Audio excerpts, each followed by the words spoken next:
कहानी है एक मिर्जापुर गांव की। यहाँ पर कई प्रकार के व्यक्ति रहते हैं और इन्हीं में से एक राजू नाम का गरीब लकड़हारा भी रहता था। राजू दिन भर काम करने के बाद भी अपने घर का गुजारा नहीं चला पा रहा था।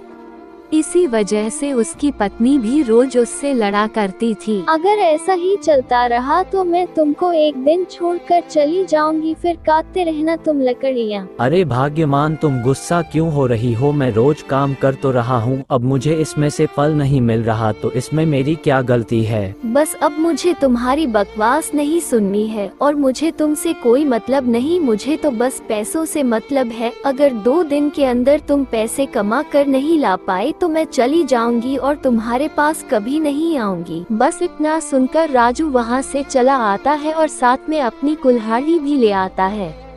राजू जंगल में जा ही रहा था, तभी उसके मन में आता है अगर मेरी पत्नी सच में मुझे छोड़कर चली गई तो मेरा क्या होगा।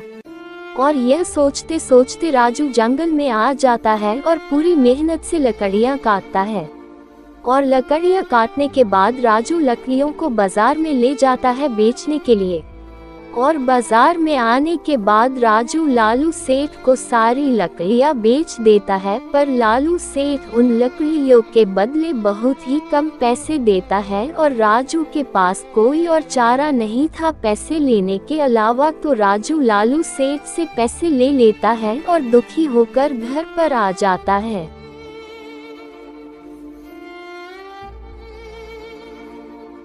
ये लो पैसे ले लो भाग्यमान, और कभी मुझे छोड़ने की बात नहीं कहना। मैं बहुत मेहनत करूंगा और बहुत पैसे कमा लूंगा और तुम्हारी सारी जरूरत को पूरा करूंगा, बस तुम कभी मुझे छोड़कर मत जाना। क्या कहा? मेरी जरूरतों को पूरा करोगे, वो भी इन पैसों से? इन पैसों से तो मेरी जूती भी नहीं आ पाएंगी और तुम मेरी जरूरतों को पूरा करने की बात कर रहे हो। अब मैं तो चली तुमको छोड़कर, अब कभी नहीं आऊंगी तुम्हारे पास। इतना सुनकर राजू फूट फूट कर रोने लगता है। तभी उसके अंदर से एक आवाज आती है, नहीं राजू तू रो मत, तू एक बहुत मेहनती लड़का है और तू इतनी आसानी से हार नहीं मान सकता। तुझे अपनी पत्नी को पैसे कमा के दिखाना ही होगा। राजू अपनी मन की बात सुनकर चला जाता है जंगल में कुल्हाड़ी लेकर लकड़ियाँ काटने। और आज राजू को जंगल में सोने से भरी पोटली मिल जाती है।